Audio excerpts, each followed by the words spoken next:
பரிகாத்தான் நேஷனலில் Pejuang இணைவதை Bersatu கட்சி எதிர்த்ததாக கூறும் செய்தி அறிக்கையை பெர்சாத்து மறுத்துள்ளது.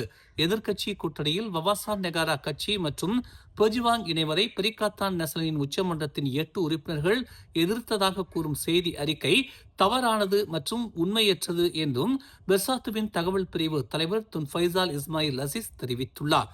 பெஜுவாங் பரிகாத்தான் நேஷனலில் இணைவதை பெர்சாத்து கட்சி ஆதரிக்கிறது என்பதையும் பார்ட்டி சிந்தா மலேசியா இணைவதை மட்டும் எதிர்க்கிறது என்பதையும் வலியுறுத்த விரும்புவதாக அவர் ஒரு அறிக்கையில் தெரிவித்தார். பெர்சாத்து முன்னாள் துணைத் தலைவர் ஹம்சா ஜைனுடீன் பொறுப்பேற்றதை தொடர்ந்து PCM கட்சி வவாசான் என மறு பெயரிடப்பட்டுள்ளது. அந்த செய்தி அறிக்கை திருத்தப்படும் என துன் ஃபைசால் நம்பிக்கை தெரிவித்தார். வவாசான் மற்றும் முக்ரிஸ் மகாதிர் தலைமையிலான பெஜுவாங் ஆகிய கட்சிகள் திங்களன்று பரிகாத்தான் நேஷனலில் இணைக்கப்பட்டது குறிப்பிடத்தக்கது. தனது 17 வயது மகளை அவரது 12 வயதிலிருந்தே பாலியல் வன்கொடுமை புரிந்ததாக கூறப்படும் நபர் மீது இன்று புத்ராஜயா நீதித்துறை நடுவர் நீதிமன்றத்தில் குற்றம் சாட்டப்படும் என்று தெரிவிக்கப்பட்டுள்ளது. அந்த பெண் கர்ப்பமாக இருப்பதை ஒரு மருத்துவ அதிகாரி கண்டறிந்ததை அடுத்து ஜூன் 18ஆம் தேதி காவல் நிலையத்தில் புகார் அளிக்கப்பட்டதாக கோலாலம்பூர் காவல்துறை தலைவர் ஃபாடில் மாசூஸ் தெரிவித்துள்ளார். தனக்கு 12 வயதிலிருந்தே தனது தந்தை தன்னை பாலியல் உறவுக்கு கட்டாயப்படுத்தியதாக பாதிக்கப்பட்ட பெண் கூறினார். 46 வயதான சந்தேக நபர் ஜூன் 19ஆம் தேதி கைது செய்யப்பட்டார். அவர் மீது இன்று குற்றம் சாட்டப்படும் என்று சினார் ஹரியான் செய்தி வெளியிட்டுள்ளது. வேலை இல்லாத அந்த நபர் மீது முறையற்ற பாலியல் வன்கொடுமைக்கான தண்டனை சட்டத்தின் பிரிவு 376(3) கீழ் குற்றம் சாட்டப்படும் என்று குற்ற நிரூபணத்தின் பேரில் 10 முதல் 30 ஆண்டுகள் வரை சிறை தண்டனையும் பெரும்படியும் விதிக்கப்படும் என்றும் ஃபாடில் கூறினார். நேற்று தனது பள்ளியில் ரக்பி பயிற்சியின் போது மயங்கி விழுந்த 2ஆம் படிவ மாணவர் ஒருவர் உயிரிழந்தார். மாலை 6 மணிக்கு நடந்த இச்சம்பவத்தில் பயிற்சி சிறிது நேரம் இடைவேளைக்காக நிறுத்தப்பட்ட பிறகு பயிற்சியாளரின் விளக்கத்தை கேட்டுக் கொண்டிருந்த போது 14 வயது மாணவர் திடீரென மயங்கி விழுந்ததாக நம்பப்படுகிறது. உயிரிழந்தவரின் பெரிய மாமாவான 64 வயது யஹ்யா எடூன் சிறு வயதிலிருந்தே தாம் கவனித்து வந்த அந்த சிறுவன் பள்ளி விடுதியில் தங்கி இருந்ததாகவும் அவனுக்கு இதுவரை எந்த உடல்நல பிரச்சனைகளும் இருந்ததில்லை என்றும் கூறினார். பாதிக்கப்பட்டவர் தனது நண்பர்களுடன் ஓய்வெடுப்பதற்கு முன்பு சுமார் 15 நிமிட பயிற்சியை முடித்திருந்ததாக தமக்கு தெரிவிக்கப்பட்டதாக அவர் தெரிவித்தார்.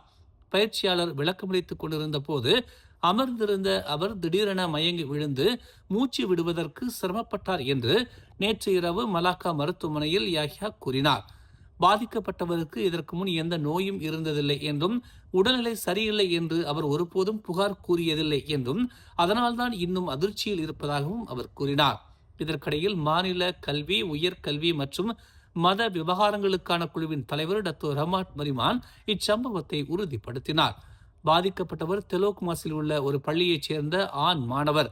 ரக்பி பயிற்சிக்கு பிறகு நடந்த விளக்க கூட்டத்தின் போது அவர் மயங்கி விழுந்ததாகவும் பின்னர் அவர் இறந்து விட்டதாக உறுதி செய்யப்பட்டதாகவும் நம்பப்படுகிறது. மேலதிக நடவடிக்கைக்காக சடலம் மலாக்கா மருத்துவமனையின் தடயவியல் துறைக்கு அனுப்பப்பட்டுள்ளதாக ரஹ்மாத் கூறினார். இந்த ஆண்டின் இறுதியில் எதிர்பார்க்கப்படும் சூப்பர் எல் நினோ நிகழ்வை தொடர்ந்து தற்போதைய வானிலை மாற்றங்கள் குறித்து விழிப்புடன் இருக்குமாறும் தீவிர வானிலை நிகழ்வுகளின் மாறுதல் கட்டத்திற்கு தயாராக இருக்குமாறும் பொதுமக்களுக்கு அறிவுறுத்தப்பட்டுள்ளது. மலேசிய வானிலை ஆய்வு மையமான மெட் மலேசியாவின் தேசிய காலநிலை மையத்தின் இயக்குநர் டாக்டர் அமாட் ஃபைரூஸ் ஜமாலுடீன் உலகளாவிய வானிலை முன்னறிவிப்பு மாதிரிகளை கண்காணித்ததில் பசிபிக் பெருங்கடலில் கடல் மேற்பரப்பு வெப்பநிலை கடுமையாக அதிகரிப்பதற்கான அதிக நிகழ்தகவு இருப்பதாக தெரிவித்தார்.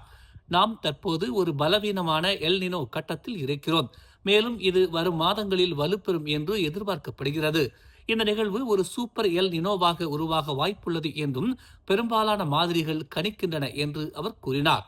இந்த ஆண்டின் இறுதியில் அல்லது அடுத்த ஆண்டின் தொடக்கத்தில் ஒரு சூப்பர் எல் நினோ ஏற்பட்டால் 1997ஆம் ஆண்டு முதல் 1998ஆம் ஆண்டு வரையிலும் 2015ஆம் ஆண்டு முதல் 2016ஆம் ஆண்டு வரையிலும் பதிவான வலுவான எல் நினோ நிகழ்வுகளை போன்ற வானிலை நிலைகளை மலேசியா அனுபவிக்க வாய்ப்புள்ளது என்றும் அவை மக்களின் வாழ்க்கையிலும் நாட்டின் பொருளாதார நடவடிக்கைகளிலும் குறிப்பிடத்தக்க தாக்கங்களை ஏற்படுத்தும் என்றும் அவர் நேற்று தெரிவித்தார். மேலும் இந்த நிகழ்வு தொடர்பான அபாயங்களை குறைப்பதற்காக பொதுமக்கள் எப்போதும் அதிகாரப்பூர்வ வானிலை அறிவிப்புகளை, குறிப்பாக மெட் மலேசியாவின் அறிவிப்புகளை பின்பற்ற வேண்டும் என்றும் நீர் மற்றும் மின்சார சேமிப்பு நடவடிக்கைகளை கடைபிடிக்க வேண்டும் என்றும் அவர் கேட்டுக்கொண்டார். மேலும் கடும் வெப்பத்தின் போது வெளிப்புற செயல்பாடுகளை குறைக்க வேண்டும் என்றும் திறந்த வெளியில் தீ மூட்டுவதை தவிர்க்க வேண்டும் என்றும் அவர் அறிவுறுத்தினார்.